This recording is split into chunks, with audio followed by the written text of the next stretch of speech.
Hello, welcome to Guitar Shop Life. I am Brian Peterson. I'm the founder of Morgaine Music. We're a tiny custom shop that's trying to get going outside of Chicago. We have a little boutique section.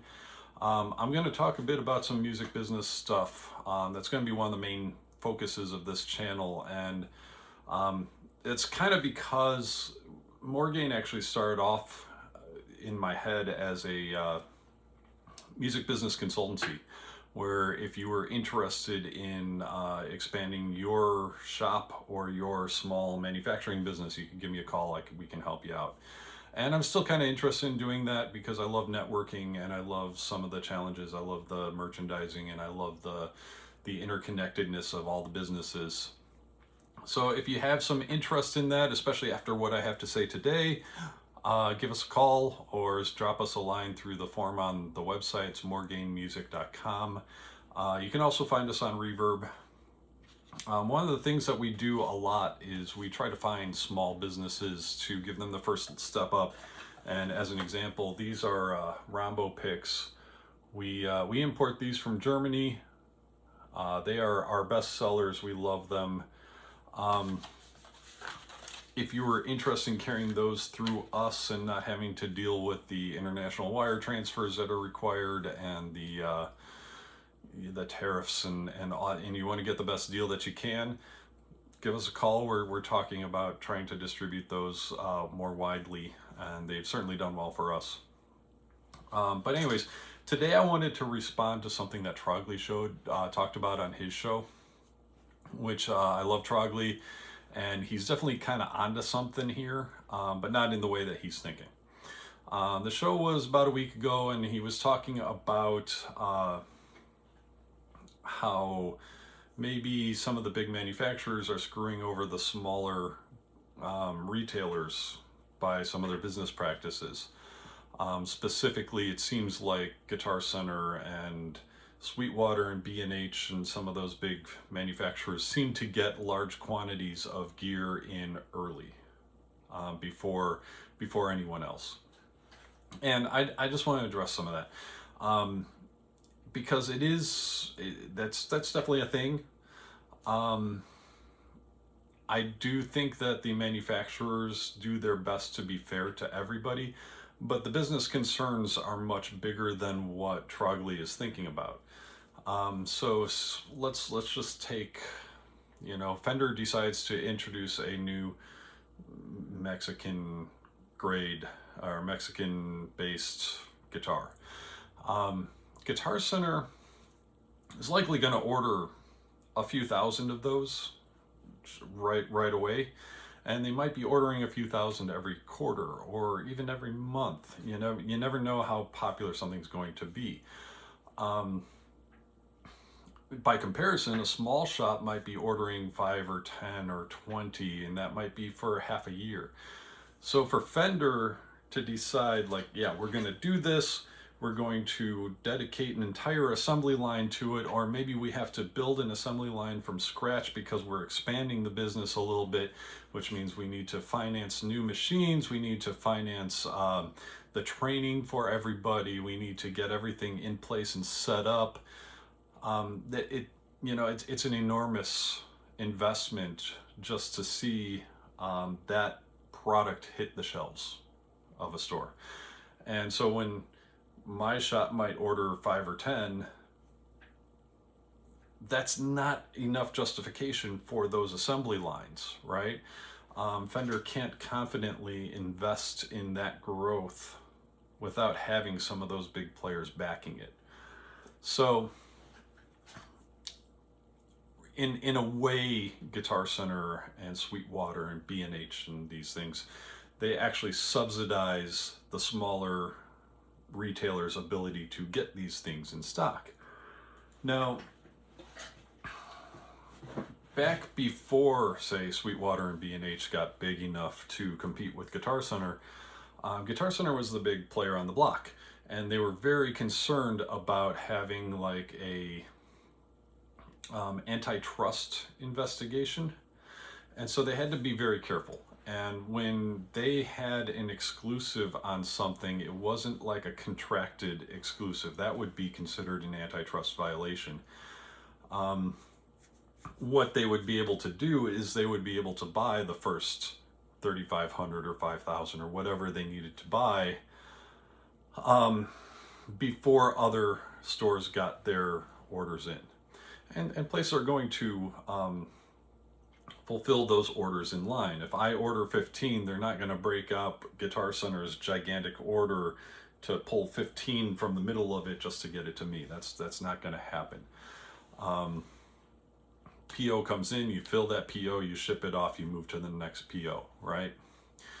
So Guitar Center was always conscious of its size in the industry, and they really didn't want to have to be regulated as a trust type of business. And now with Amazon and Sweetwater and all these, they don't have to worry about that quite so much. But what would happen is there's several steps before that happens, right? Where you get into some murky waters that are, Guitar Center has access. A lot of their former employees go on to be employees at these big manufacturers. You know, there's relationships and networks that develop through that. There's logistics to plan out as well. And some of those logistics even go back to how do you plant the forests, how do you plant the trees that are going to be harvested in 10 years to make that batch of 3,500 guitars, right? The advanced planning of that is something to take into consideration. So for instance, like me, I'm a tiny little shop. Come like June or July, I might be thinking about Christmas and going, well, we sell these pretty well, maybe I'll order another 5 or 10, right? That's the extent of Christmas planning for a lot of small guys. They're not going to have these huge blowout sales. Guitar Center, I guarantee, has already been planning Christmas 2026 for maybe a year already. And that's because if they have proprietary stuff, they need, okay, how many of these can you build before they are our doorbuster there? Can we get them in time? Is there going to be any problems? We want to have them in our distribution centers by October so that they can get to the stores by November, right? And having worked there, their distribution centers have all of the Christmas gear, all the stuff that they're going to get in for Christmas, the Christmas season, by the end of October, maybe even the beginning of October. Okay, so they're planning on a whole different scale, and Fender has to plan for that as well. And so this is just the way business works. Okay, the big guys are in a way subsidizing the small guys, but they are going to take things in line. So that's why your little mom and pop shop is going to get it a little bit after Fender. But there are alternatives, right? If you're worried about these kinds of things, we can talk about, say, finding alternatives to Fender, because there is a revolution going on in guitars right now. The Cortec factory makes guitars for like 500 brands. There's a bunch of little small brands that can compete with Fender, absolutely can compete with Fender, and you won't be stepping on the toes of Guitar Center or Sweetwater or something. I'm looking at, like, one of my favorite channels, Samurai Guitarist, just started Otera Guitars, and I already messaged him like, hey, if you ever decide to put your guitars in stores, I would be down for carrying you, because I think what he did was very cool, and I think the pickup combination was very cool. The design was very cool. There's Reverb Guitars. Reverb is like 12 guys, and they don't build a lot. They have Cortec build for them, but they put out some great stuff, and it's going to be at a very affordable price range for a mom and pop shop, as we call them, an independent. Right? So if you're looking for an alternative to some of the stuff where you feel like you're competing, because some of those guys are going to just suck the air out of getting making your living off a Fender, well, we can explore that. Maybe I can help you find some things. But I do want to point out that there are some manufacturers that will also kind of cater to the smaller shops. And not just because the logistics of establishing an entire production line or something, or the amount of manufacturing scale that Guitar Center would require or Sweetwater would require is beyond their means. And my primary example of that is actually Music Nomad. So when we were starting, it was COVID, and I had kind of just enough time and money and resources to maybe get something going. That was really, I mean, it was a desperate thing. We really did not have enough to make it as big as we wanted to by any means, but there was enough to get something started. And so we called around, we said, okay, well, we called Ernie Ball, and I wanted to get strings and picks and some of the usual just basics that Ernie Ball makes. And we said, hey, you know, we're starting, it's not the best time to rent a retail space, but that is the intention. We want to set up, we want to just get some stuff going, get some stuff in so that we can get it built into our site and become an online retailer to get that space going, and then we can work on the main location. And they said, nope, you need a commercial address. Oh, okay, fine, that's your policy.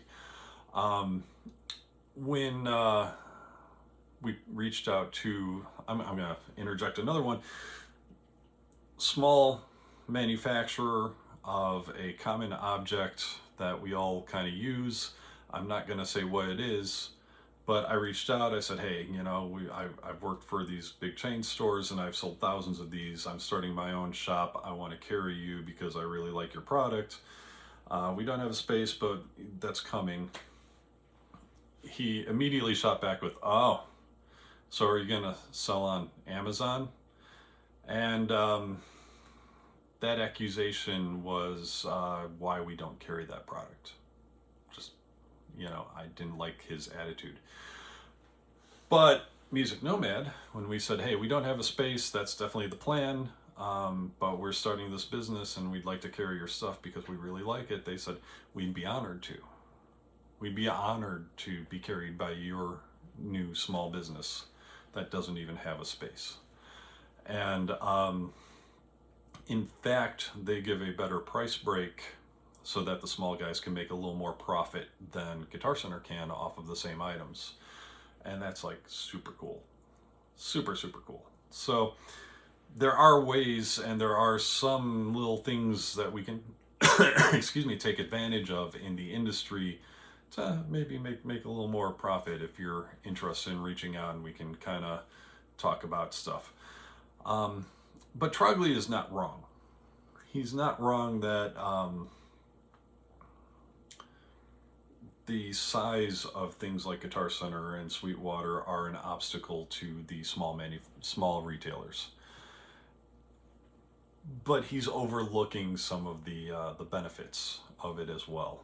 So take it for what it is. And once you start thinking about it, there are ways around that problem as a small retailer. You just have to get a little creative. So I think that's going to be it for today.